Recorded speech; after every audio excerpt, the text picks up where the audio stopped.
Alrighty, ladies and gentlemen, check that out. 45 degrees on the dot. We got our burn barrel here, some cinder blocks to hopefully hold it in place. See some other ways to do it.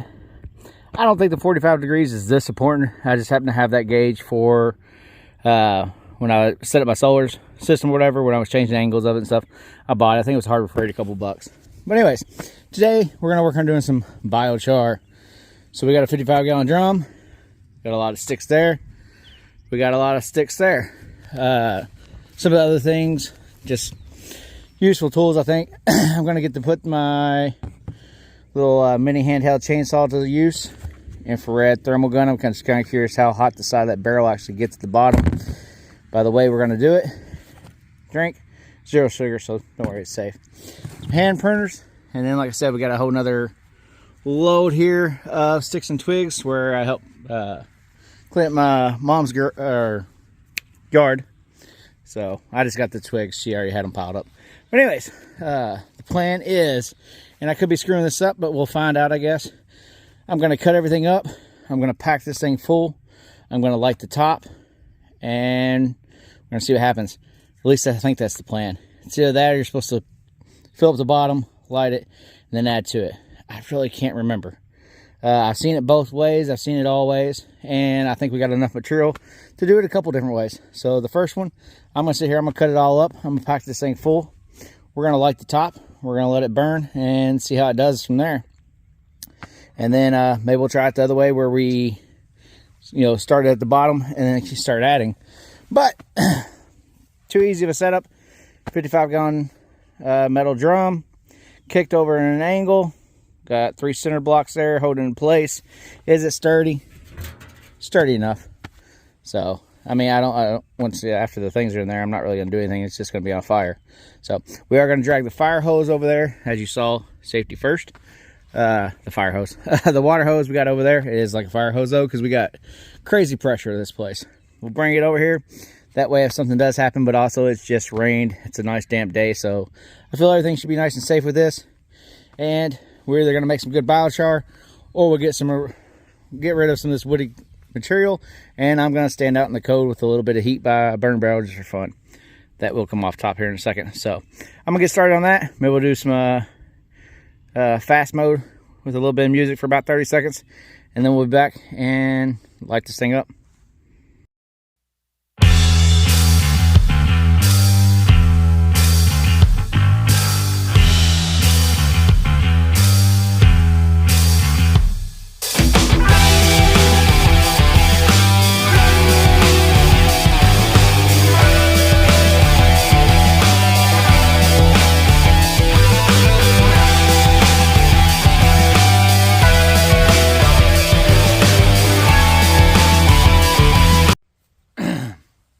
Alright, we got everything in there. Thing's full. I did tip it up, and one of the reasons was just kind of help pack this in there some. I think that's going to help. I went and got some wood off of our wood pile for our indoor wood stove I use in the shop. This is some paper shredding and little pieces of kindling. I'm going to put this on top. The plan is to kind of get the fire going, get it going, because it did rain, like I said earlier today. So it's going to be a little wet, but I'm hoping this will get everything going, get the vacuum, get the, I think it's the syn gases and all that kind of stuff. And we'll see how it's going to go from there. So I'm going to put this in, light it up, and we'll see what happens. Oh, and I'm going to tilt it to the side again. Back to the 45 degrees where it's supposed to be. And yeah, it's pretty heavy at this point.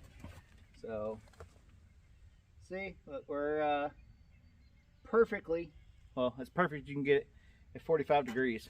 So that's good for anybody that says it has to be done at 45 degrees. I've seen a lot of videos of guys doing it less than 45 degrees, but that is what it is. So on this part here, I'm going to do from the bottom up.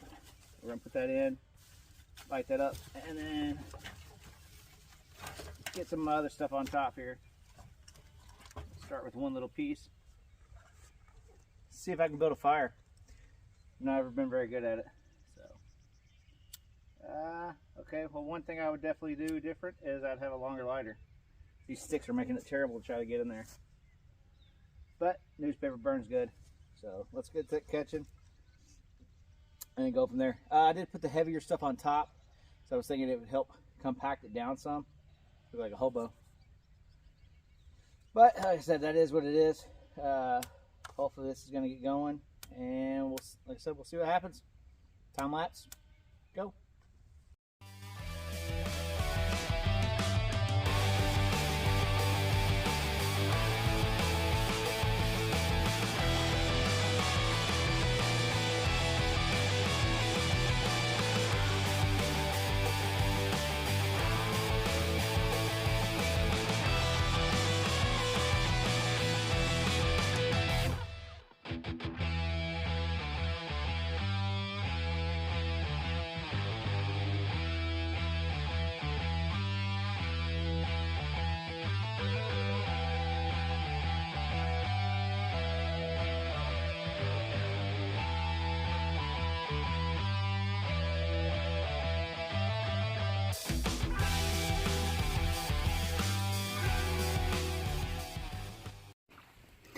Alright, I want to wrap up this video on the biochar.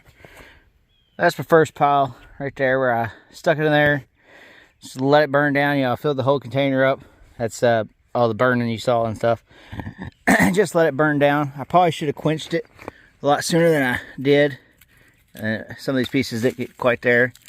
I mean, this seems, as far as I know, this should be exactly what we're looking at. Now, this pile here, I could have let go a lot longer. This is where I just had the barrel sitting up like this. I started to fire. I filled it up loosely. Started a fire kind of at the top. Got it going pretty good and kind of smashed it down. Let the fire, you know, get down in the bottom, and then I just kept adding pieces as it went. And that's why you get a lot more volume that way, it seems, because you know, you let it burn for a while down there, and you just keep adding, you know, a little bit at a time. And so it's going to keep that bottom nice and hot, but it's going to be an oxygen-free environment, of course. And then some of these longer ones were hanging out the top and stuff. Like I said, I could have went for another couple hours, and I could have probably filled this barrel, I'd say easily all the way to here, and still had a good burn of what was going on. Now, there was a lot of smoke and stuff. As I mentioned earlier, this stuff was still pretty wet, and it's not like it's been sitting for 2 years or anything. You know, it's not the dry stuff. It's pretty fresh. You can see some of these bigger pieces. They got charred on the outside. There's one of those bigger logs. I mean, it's still pretty solid. But let's pull all that stuff aside and get to the smaller ones. This stuff's still wet. Or hose it down. I mean, that was a couple days ago, and it hadn't rained. But you can see by volume, if you're going to sit out here, you got the time. And I mean, talk about running it over to crush it up and stuff like that. Literally just by my hand. And I heard a good tip too on how to crush it up. Was you just take 2 cinder blocks, set it on there, and literally smash it in between. Rub the cinder block back and forth, and it's gonna be like a grinding stone, and just crush this stuff. I mean, but you know, get it whatever size you want. One of the tips I heard off the Survival Podcast on one of the DS they had on there the other day was you can actually grind this down to where it's they said like 5 microns or something like that. So not quite a powder, but pretty dang small. And you just put it in your watering cans or whatever your watering system is, and water with that in there. And now it's going to put it all in all your plants. So you're going to be watering anyways, and plus you're adding the biochar to it. So I'm pretty happy with sit here, chill, and just fill it up and let it burn. And just keep the fire going up, and without any holes in the bottom or anything like that. You know, it's going to be an oxygen pod environment down there. Now, one tip, I don't know if you saw it in the video really, because there's not, you know, you got so little oxygen here, it is kind of hard to get the fire going. So if you need to get the fire going, or if it looks like it's going out and you want to kind of re-energize it so you can add some more stuff, I got my leaf blower and just literally blew oxygen into the fire.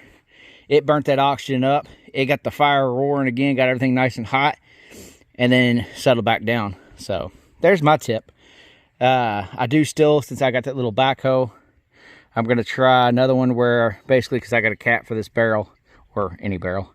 So if I destroy this one before I get to it, dig a hole. I want to dig a deep hole, you know, big enough to set this barrel in. I'm I'm going to fill it full of material, fill the barrel completely full of material, and then put the barrel down in the hole, cap it with a piece of sheet metal or something, put a little, like, what's that called? Chimney on it, but light down the hole, and I'll have to dig a trench out coming off the hole. So I kind of got air flowing in, and basically building a kiln in the ground. And I can drop that barrel down in there, once again with my tractor or whatever. You know, you need heavy equipment for stuff like that. But just another idea. And also, next time I do this burn, where I'm just sitting there constantly feeding it, the third way I do want to try that, I guess, you know, is lean it over on my cinder blocks at the 45 degree and then sit there and just constantly feed it. And maybe that's going to eliminate me having to use the leaf blower to give it a little bit of oxygen on the top that it needs to keep the flame at least going, I guess. But that's the third try I'm going to try. But as you can see, if you're going to sit out here anyways and watch it burn, which you should if you're going to have something burning, that was just letting it burn. Like I said, I could have quenched it a little earlier, but not a lot of material for such a big area. This one, constantly feeding, I mean, that's 4 or 5 times the size of that one. But there we go. Hope this helps. I mean, explore everything. You know, you're not going to screw this up, really. Like some of this bigger, chunkier stuff that's not quite completely into biochar is still what I consider charcoal, because there's some stuff to be burnt on it. You can use that for your grill if you want, or just throw it into the next burn and go with it. So, all right, like I said, we'll be doing some more playing with this, and then I got lots of places to put it. I'm gonna put it in the chicken run. I'm gonna put it in the chicken coop. I'm gonna let the goats eat it. It's going on the garden. It's going in all the plant and areas where all the trees are. I mean, I think I got a long time before I run out of places to use this on the property. One other thing I did want to say that I thought was kind of cool about this. The other day the goats got out, and I hadn't made any biochar yet, but everybody said, you know, animals crave it. Basically, they want it. It's good for them. You know, they're not going to eat a ton of it, but they like to, you know, get a little bit in them every now and then. They know instinctively it's good for them. When the goats got out, that son of a buck, he actually went to the fire pit and started eating the char. You know, it's basically biochar down the bottom of the fire pit. So I thought that was kind of funny. So, all right, that's it. Have a good one.